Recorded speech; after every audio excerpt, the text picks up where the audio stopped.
Hello friends, आप सभी का स्वागत है आपके अपने YouTube channel GK the knowledge में। इसमें हम आज बात करेंगे भारत के तटीय सीमा वाले राज्यों की, साथ ही भारत के पड़ोसी देशों के साथ लगने वाले राज्यों की, और जो भारतीय पड़ोसी देशों के साथ लग रही सीमा व उनके नामों की हम आज चर्चा करेंगे।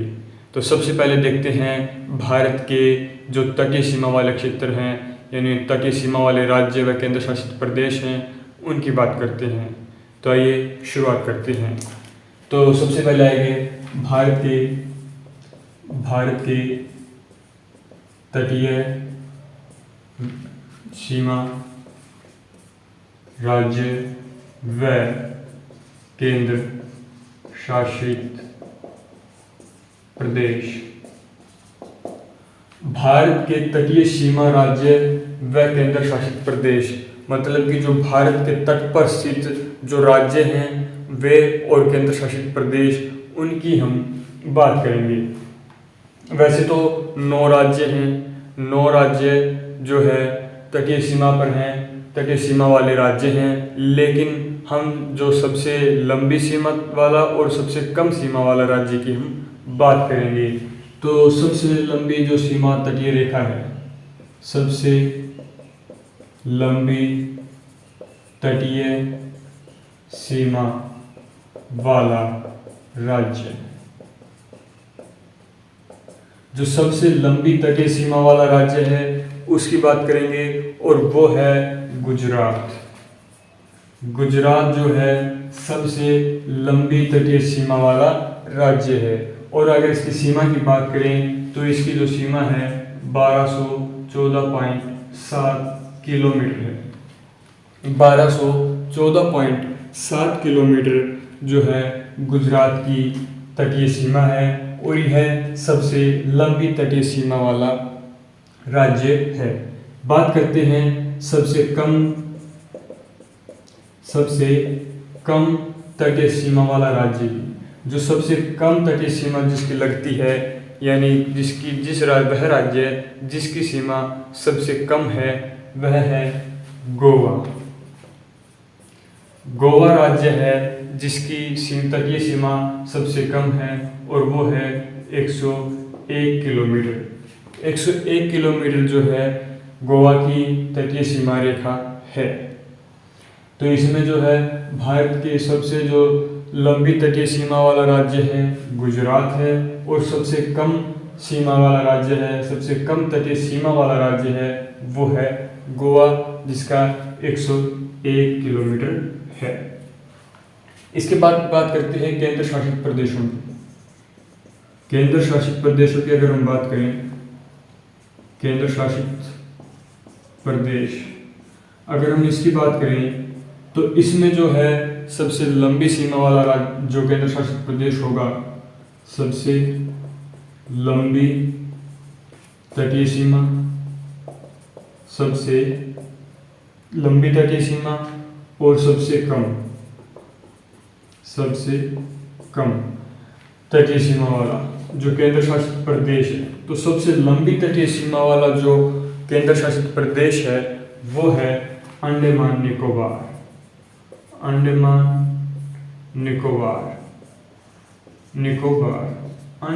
निकोबार जो है सबसे लंबी तटीय सीमा वाला केंद्र शासित प्रदेश है, और अगर इसकी तटीय सीमा की जो बात करें लंबाई की तो वो है 1962 किलोमीटर। 1962 किलोमीटर जो है अंडमान निकोबार केंद्र शासित प्रदेश की तटीय सीमा है। 1962 अंडमान निकोबार की तटीय सीमा है, जो सभी केंद्र शासित प्रदेशों में सबसे अधिक है। अगर सबसे कम की बात करें तो वो आता है दमनदीव की जो है सबसे कम तटीय सीमा जो है रेखा है, और वो कितनी है, वो है 45.5 किलोमीटर। 45.5 किलोमीटर जो है तटीय सीमा लगती है, सबसे कम है केंद्र शासित प्रदेशों में दमनदीव की।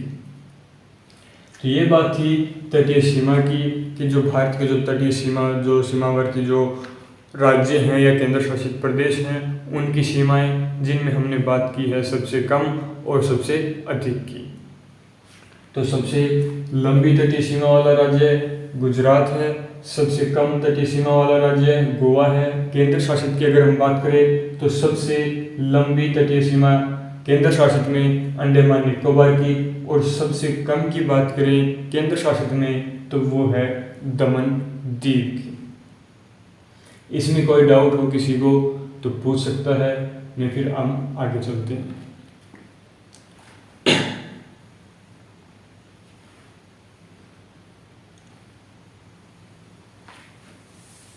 इसके बाद हम बात करेंगे जो सबसे एक देश या एक दो या दो से अधिक देशों के साथ सीमा बनाने वाले राज्यों की, कि वे कौन से राज्य हैं जो दो या दो से अधिक राज्यों के साथ सीमा बनाते हैं।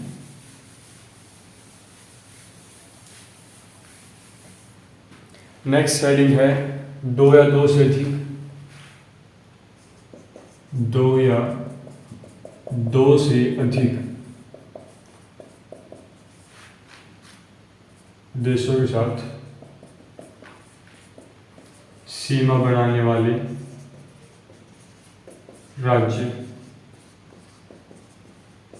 कि वे कौन से राज्य हैं, वे कौन से राज्य हैं या फिर केंद्र शासित प्रदेश हैं जो दो या दो से अधिक देशों के साथ सीमा बनाते हैं, यानी दो या दो से अधिक राज्यों के देशों के साथ जुड़े हुए हैं। तो जिस तरह बात करें गुजरात की, तो गुजरात जो है एकमात्र पाकिस्तान देश के साथ सीमा बनाता है, किसी दूसरे देश के साथ नहीं। लेकिन हम किसकी बात कर रहे हैं, दो या दो से अधिक वे राज्य या वे केंद्र शासित प्रदेश जो दो या दो से अधिक राज्यों के साथ, यानी जो दो या दो से अधिक देश हैं उनके साथ सीमा बनाने वालों की बात कर रहे हैं। तो इसमें आते हैं, सबसे पहले इस साइड करेंगे हम राज्य व केंद्र शासित प्रदेश, जो भी केंद्र शासित प्रदेश होंगे और या फिर राज्य होंगे, और इस साइड ले लेते हैं हम देश। तो सबसे पहले देखते हैं हम, ऊपर से शुरू करते हैं लद्दाख। लद्दाख की बात करें तो जो लद्दाख है वो क्या है, केंद्र शासित प्रदेश है, और यह सीमा बनाता है पाकिस्तान के साथ, पाकिस्तान के साथ, चीन के साथ जो है ये सीमा बनाता है, पाकिस्तान, चीन, हाँ, और जो थोड़ी जो सीमा बनाता है वो क्या है, अफगान के साथ भी बनाता है। थोड़ी सीमा बनती है क्योंकि जो सबसे कम सीमा बनाने वाला राज्य अफगानिस्तान है, जिसकी सीमा 106 किलोमीटर लगती है। तो लद्दाख जो है पाकिस्तान, चीन और अफगानिस्तान देशों के साथ अपनी सीमा बनाता है। उसके बाद फिर आते हैं हम उत्तराखंड के। उत्तराखंड जो राज्य है वो दो देशों के साथ अपनी सीमा को बनाता है, एक तो है नेपाल और एक है चीन। नेपाल और चीन के साथ जो है उत्तराखंड अपनी सीमा का निर्धारण करता है। फिर आता है जो उत्तराखंड के बाद अगर हम नीचे आते हैं तो हमें देखने को मिलता है पश्चिम बंगाल। जो पश्चिम बंगाल है वो भी क्या है, तीन देशों के साथ अपनी सीमा बनाता है। तीन देशों में पहला तो आता है बांग्लादेश,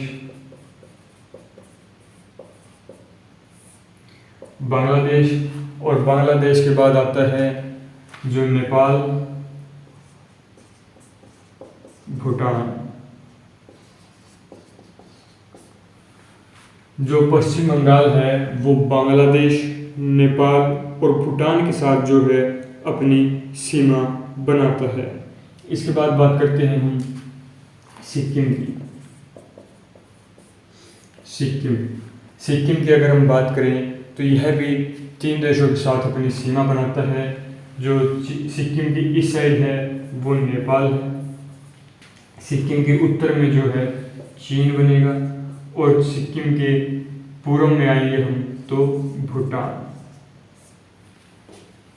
उसके बाद हम बात करते हैं असम की।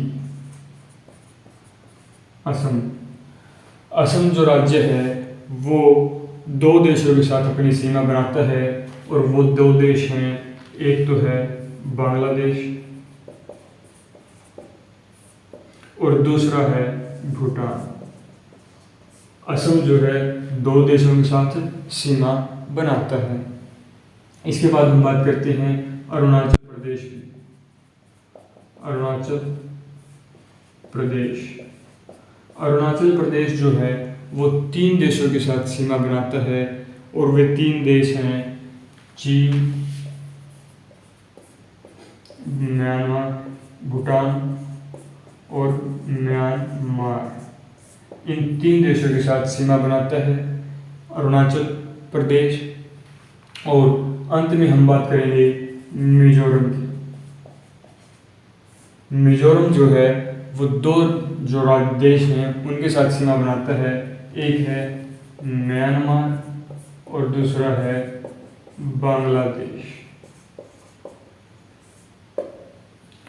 बांग्लादेश। तो ये जो राज्य हैं या केंद्र शासित प्रदेश हैं जो 2 या 2 से अधिक राज्यों के साथ, यानी 2 या 2 से अधिक देशों के साथ सीमा बनाते हैं। तो लद्दाख पाकिस्तान, चीन और अफगानिस्तान के साथ, उत्तराखंड नेपाल और चीन के साथ, पश्चिम बंगाल, बांग्लादेश, नेपाल और भूटान के साथ। इसके बाद है सिक्किम, असम, अरुणाचल प्रदेश, मिजोरम, ये भी इसी प्रकार नेपाल, भूटान, बांग्लादेश इनके साथ जो है ये सीमा बनाते हैं। तो ये जो सभी राज्य या फिर केंद्र शासित प्रदेश हैं 2 या 2 से अधिक राज्यों के साथ क्या हैं अपनी सीमा बनाते हैं। तो सबसे अधिक सीमा बनाने वाला अगर हम बात करें, मतलब वह देश जो सबसे अधिक सीमा लगती है भारत के साथ, तो वो होगा बांग्लादेश। बांग्लादेश की जो सीमा है भारत के साथ सबसे ज़्यादा लगती है, और सबसे कम सीमा लगने वाला जो देश है वो अफ़गानिस्तान है। अफ़गानिस्तान के साथ सबसे कम सीमा हमारी शेयर होती है। इसके अलावा बात करते हैं चीन की। तो चीन जो है 14 देशों के साथ अपनी सीमा बनाता है। विश्व के कुल 14 देशों के साथ चीन अपनी सीमा बनाता है। इसके अलावा जो बात करते हैं उनके जो हमारे पड़ोसी देश हैं, यानी कि नेपाल या फिर भूटान हो या फिर चीन हो, पाकिस्तान हो, जो हमारे पड़ोसी देश हैं उनके मध्य जो रेखाएं खींची गई हैं, उन देशों की बाउंड्रीज जो खींची गई हैं उनकी बात करते हैं। ये नोट कर लीजिए, अगर किसी को कोई डाउट हो तो पूछ सकता है।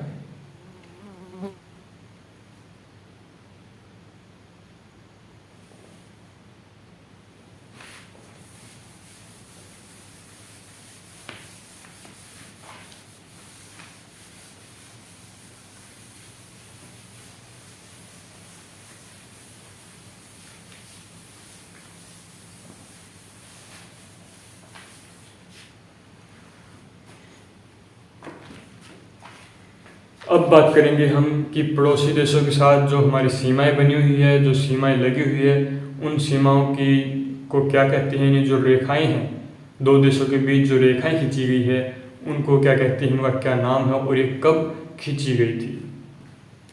तो सबसे पहले देखते हैं भारत और चीन। भारत और चीन के मध्य एक रेखा खींची गई थी जिसको हम बोलते हैं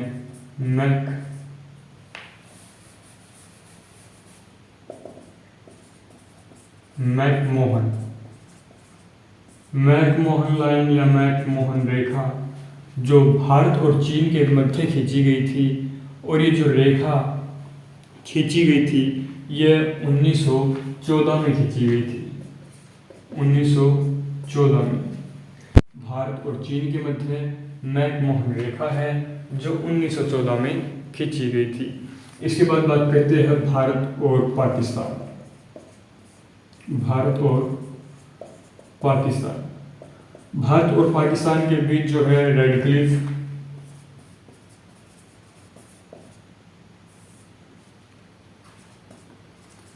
रेखा जो 1947 में खींची गई थी जब भारत आज़ाद हुआ था। इसके बाद भारत और अफगान के मध्य जो खींची गई थी वो ड्यूरेंट रेखा थी।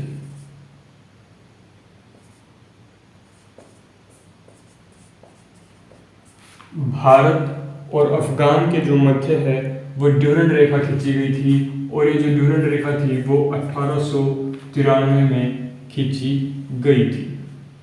1893 में, क्योंकि उस समय जो है भारत के जो है साम्राज्य, जो भारतीय साम्राज्य था वो अधिक था, भारत के विभाजन नहीं हुए थे जिसमें पाकिस्तान भी शामिल था। लेकिन अब जो ड्यूरेंट रेखा है वो किसके मध्य है?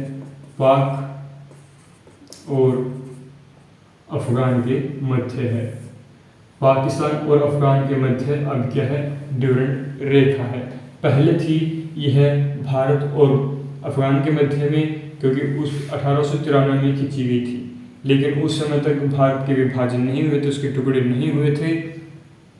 और जब टुकड़े हुए तो यह जो पाकिस्तान और अफगानिस्तान के मध्य रेखा बनी थी, ड्यूरेंट रेखा। और जो भारत व बांग्लादेश की बात करें, भारत व बांग्लादेश, तो भारत और बांग्लादेश की जो मध्य लाइन खींची गई है वो है जीरो रेखा 1971 में। जीरो रेखा जो है भारत और बांग्लादेश के मध्य खींची गई है, और यह जीरो रेखा 1971 में खींची गई थी, जब जो है बांग्लादेश को एक अलग राज्य यानी एक अलग देश की जो है स्वायत्तता प्रदान की गई थी। इसके बाद देखते हैं हम जो कुछ एक नदियां हैं जो सीमाएं बनाती हैं।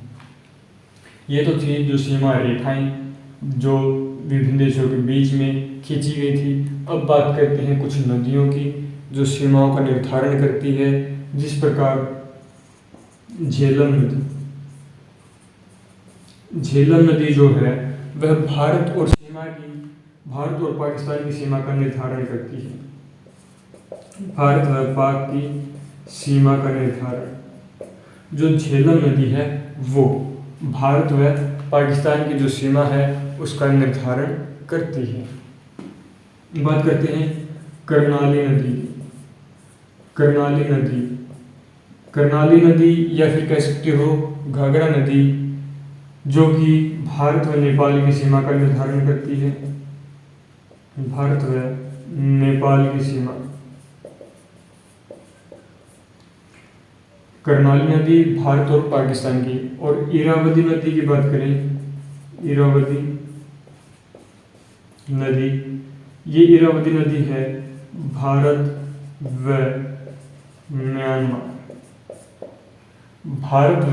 म्यांमार की सीमा का निर्धारण करती है।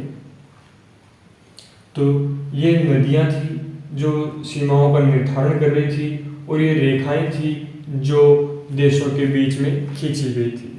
मतलब कि जो रेखाएं हैं वे हैं जो सीमाओं को निर्धारित करती है, और झेलम नदी ये जो नदियां हैं वो भी क्या है? सीमाओं का निर्धारण करती है। लेकिन ये जो रेखाएं देशों के मध्य खींची गई है, और ये जो है नेचुरल जो है रूप में बनी हुई है, इसमें कोई खिंचाव नहीं है। मतलब क्योंकि जो नदियां हैं वो ऑटोमेटिक अपना जो रास्ता बनाती है, और अपने रास्ते से गुजरती हुई जब जाती है तो कोई ना कोई बाउंड्री सीमा तो बनती है। तो उस प्रकार जो नदियां हैं उन्होंने सीमाओं का निर्धारण कर रखा है, और जो रेखाएं हैं वो देशों के मध्य खींची हुई है।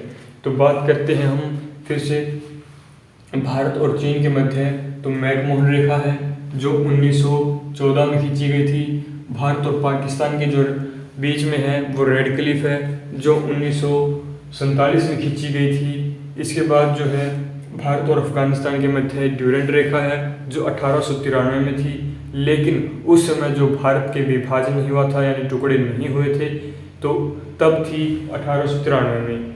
लेकिन जब भारत का विभाजन हुआ, भारत और पाकिस्तान का विभाजन हुआ, तो पाकिस्तान और अफगानिस्तान के मध्य ये ड्यूरेंट रेखा खींची गई, मतलब तो ये भारत और पाकिस्तान की मध्य रेखा है। उसके बाद बात करते हैं जो बांग्लादेश की, तो भारत और बांग्लादेश की जो मध्य है जीरो रेखा है, जो 1971 में खींची गई थी। और ये नदियां हैं झेलम नदी जो भारत पाकिस्तान की सीमा निर्धारण करती है, करनाली नदी भारत व नेपाल की सीमा का निर्धारण करती है, इरावती नदी भारत व म्यांमार की सीमा का निर्धारण करती है। तो ये थी आज की वीडियो। अगर आपको पसंद आए तो लाइक शेयर सब्सक्राइब करना ना भूलें। धन्यवाद। जय हिंद।